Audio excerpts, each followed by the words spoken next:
is inside of me. In this desert I can look at you with love, seeing all that I can learn. Can you stay and I will grow? Grow the hanging gardens of Babylon. Love, love, love, I wanna be strong, strong, strong. We're doing wrong, wrong, wrong, but I'll fix Good afternoon. fix it. Love, love, love, I wanna be strong. I'm spending part of my afternoon today. We had, I don't know if you can see all these back here. I had my truck clear full of these cans that we picked up from Louine, from her van that she had picked up from a neighbor.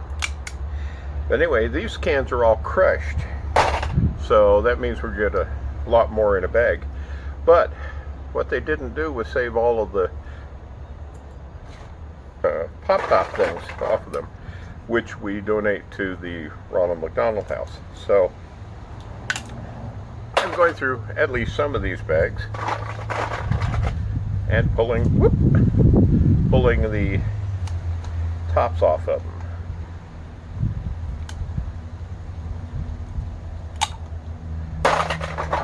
It's funny too, because sometimes they come right off, and sometimes I have to mess with them. I have a system. If I pull it so that it goes into the hole about as far as it does, as far as it can, it comes really loose. And usually, if I twist it to the side and give it a little side, but oh, don't get many of these red pop tops.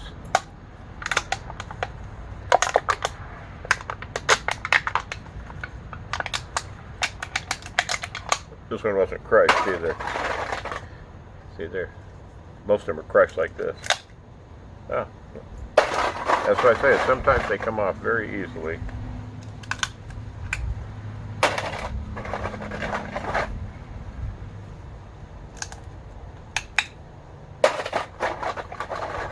We have this load that we picked up today, and this wasn't even the can pickup day. That's tomorrow.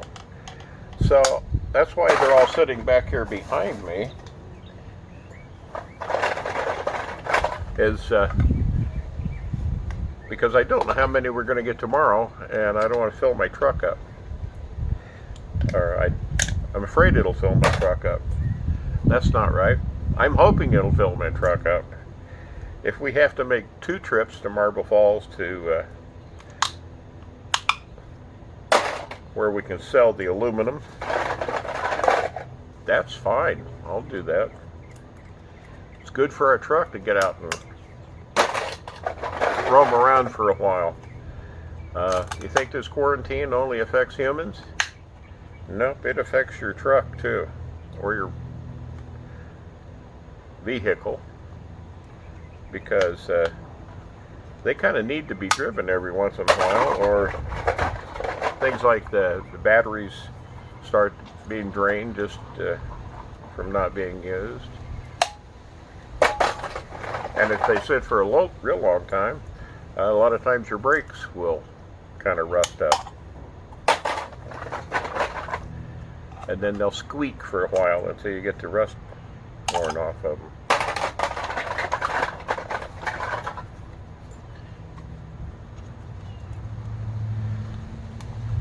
So, how's your day going? You still dealing with social distancing and some businesses not being open? I understand the need for businesses to be opening up. People's livelihoods.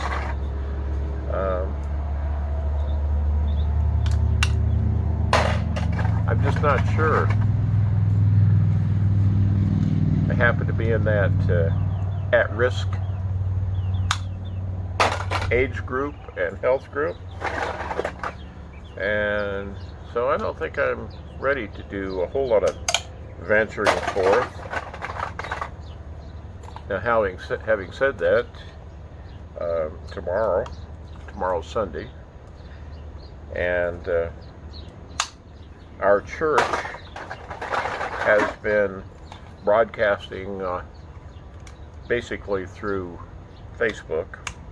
There's some other systems they're using also, but as I understand it, that's also a Facebook product. And what they were doing was, since we were doing social distancing, they would go to, well, they didn't go to, a person would have part of the worship service, and they would have their part at home, and they would video it. And then one of our guys who's smart in that kind of stuff would stitch them all together, and then the pastor would have his Sunday sermon. I believe his usually were live, and everything else was just kind of stitched into it. Well, we're trying something a little different tomorrow. We're going to have a live service, still broadcast, but instead of having everything pre-recorded and stitched together, we're all going, those of us, I say we all, not the whole congregation, just those that have a part in the service. And tomorrow I will have the welcoming and the opening prayer, and then the first Bible verse, scripture reading. So we are gathering there tomorrow. Those of us that are participating are gathering in our 150-year-old church, which is now our chapel. Our worship services up until the quarantine were in what we call the Multi-Purpose Worship Center. I think we needed to come up with a different name for it so we can have some cool acronym to call it. But anyway, so since we don't need the space, we've been using the chapel as kind of a backdrop for some of the videoing. And it's a really lovely building. There's no bathroom in it. Yeah, 150 years ago, out in the middle of Texas, well, not quite the middle, but in the wilds of Texas, 150 years ago, the bathroom was out back. As a matter of fact, when this building was first constructed, it had 3 floors, and the worship, the church part of it, was on the 2nd floor, and the upper floor was for town business, like the town hall kind of stuff. And the bottom floor, well, that's where they kept livestock. Remember, you're riding your horses to church. Well, at some point, they actually moved the church, and we no longer have livestock on the bottom floor. Just us sheeple. You ever think about that? When Jesus compared us to sheep? It's not a real compliment.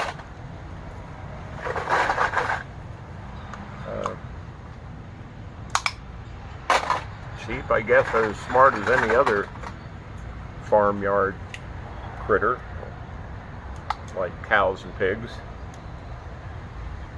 But They have some unusual characteristics.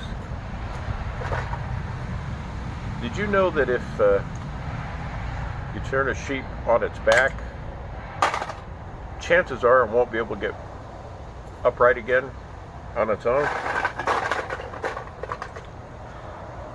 You ever think of how perfect a prey animal a sheep is?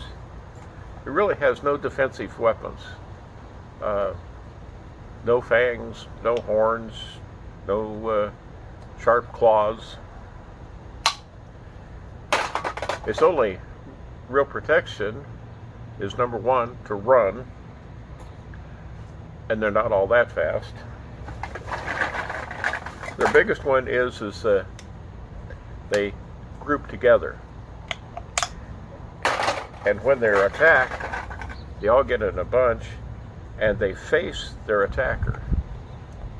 When they realize they can't outrun it, they turn around and they face the attacker so that they can all kind of move as a herd, as a flock, keep an eye on the predator, which works out okay, except for the fact that using that technique, it's pretty much assured at least one of the sheep is going to get eaten. And Jesus referred to us as his sheep. He's the great shepherd. And he talks about the fact that the sheep know his voice, so they won't be led astray. Well, the truth of the matter is, sheep will follow a person or even another animal that they think is friendly toward them, and shy away from those that they perceive to be a threat. However, if you could get one of the sheep to accept you as a friend, maybe feed it, get it used to being around you, and then all you have to do is get that sheep to follow you, and 99 times out of 100, the rest of the flock will come also.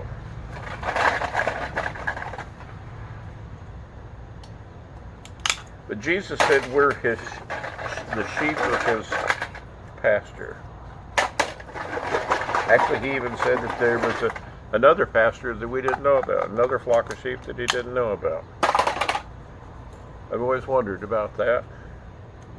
If he was talking about the Gentiles, because obviously he was talking about, or talking to the Jews at the time. That was all Jesus ever preached to, was the Jews, with the exception of a Samaritan woman, which the Jews and the Samaritans really didn't get along. Even though they both accepted Abraham as their father, but there had been a split in one of those times when the land was overrun and the people were carted off to captivity, like in Babylon. Well, the people that were left behind, because they didn't take everybody, the people they left behind were the lower class. I mean, if you're going to take people, you want the smart ones, right?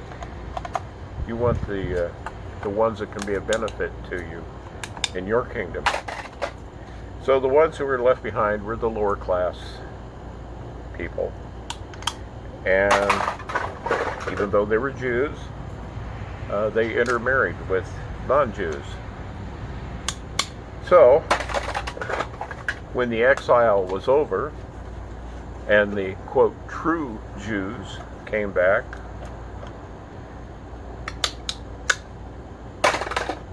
the Samaritans were not welcome. Half-breeds. And that's what the whole big conflict between the Jews and the Samaritans was because at some point back in their distant past, the Samaritans had intermarried with Gentiles.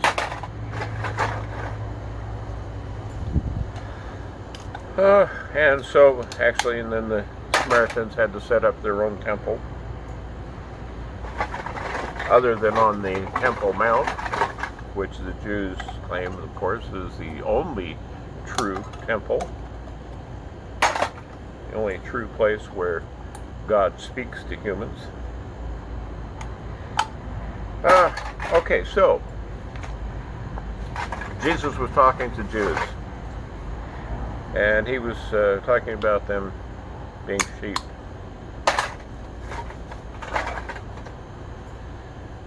Well, that meant he was the shepherd, the good shepherd.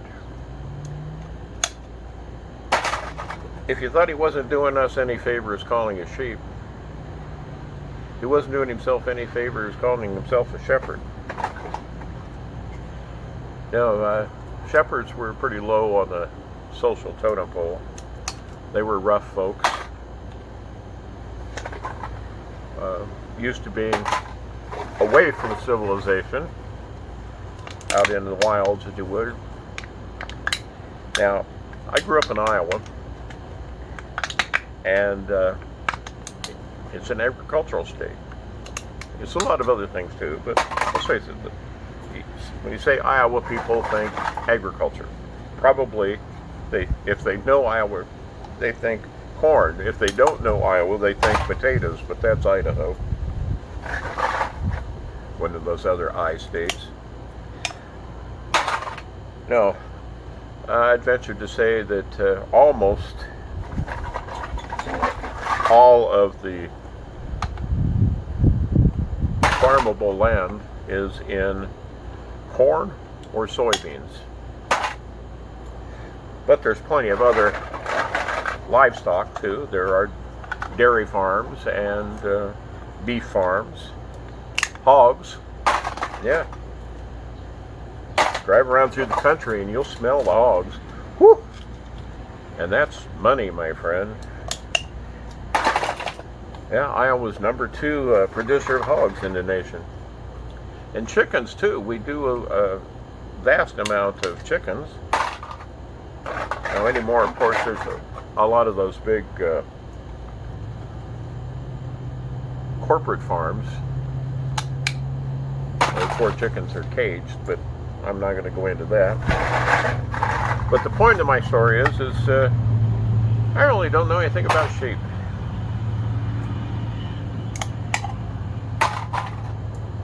Never been around sheep, except at the Iowa State Fair. Go to the agriculture building, look at the sheep, look at the big boar.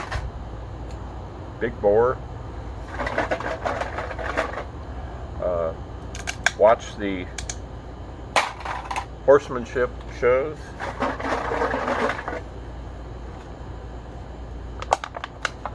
So, where was I going with this? I was talking about shepherds, lower class, out in the middle of nowhere. And like I was saying, it's hard for me really to relate to the life of a shepherd. But I kind of think if you are familiar with the Old West in America, now of course not the glamorized, sanitized, fantasized Old West that you see on the old westerns and movies, but the real with the cowboys trying to move cattle from southern Texas up to Abilene, where the railheads were. It was not a pretty life. Much like the shepherds, they've got some less than intelligent animals that they have to keep them safe. And at the same time, they have to be on watch to keep themselves safe, just like the shepherds. But Jesus is our great shepherd. He's the one who is the in the middle of the flock with us, taking care of us.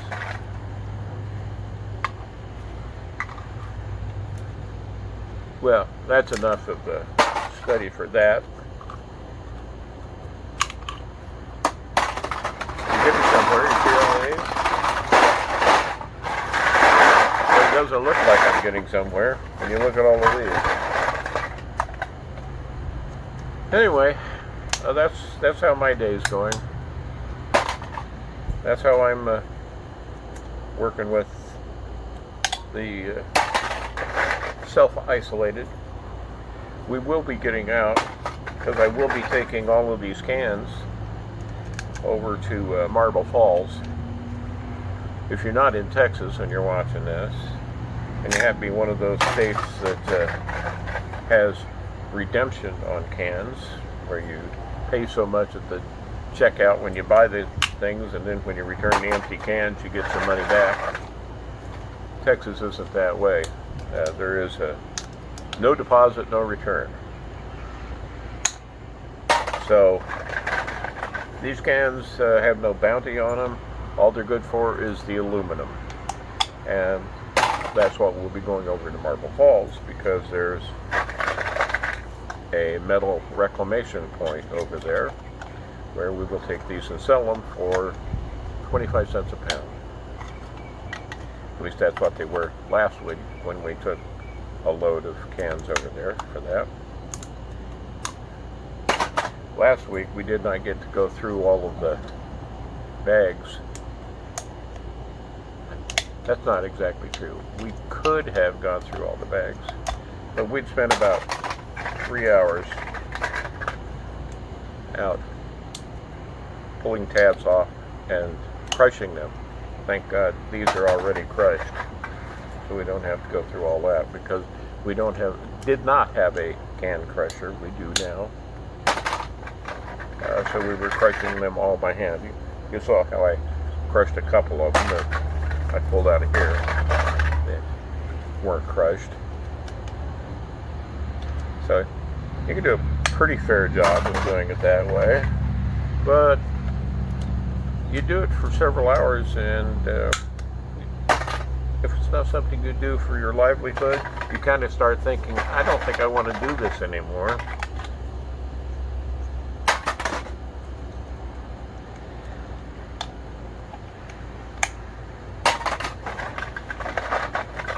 Well, I hope your day is going well, that your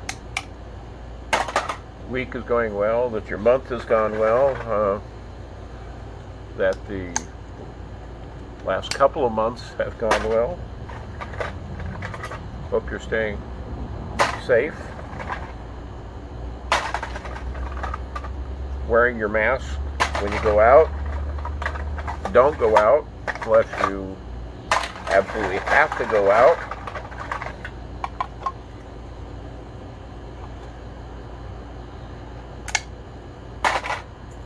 That is one of the things that we've noticed when we have needed to go someplace.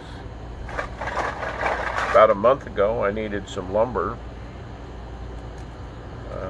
Well, actually, about 2 months ago, I needed some lumber, and I ordered it from, I probably shouldn't mention Lowe's name. So that unnamed source I ordered some lumber from, and within a week or so they got back to me and said that it was ready for pickup. And when we got there, we noticed that they were only allowing a few people at a time in the store. So they were counting them as they went in, and somebody was counting them because they came out a different door. Somebody was counting at that end. But what we noticed was, even though they were doing that to keep people safe, the people standing in line out there, they were backbone to belly button, and most of them weren't wearing any masks. So do yourself a favor, do your family and friends a favor. Do strangers a favor. Wear your masks. You can have this COVID-19 without even realizing it. My son-in-law, who's a fireman, had been feeling kind of weak and having some trouble breathing, but he was counting that off as just something that he had done and exhausted himself until he realized or found out that others on his team, his 5-man team, were also sick. When they were tested, all 5 of them had COVID-19, as did the 2 paramedics that are assigned to their team.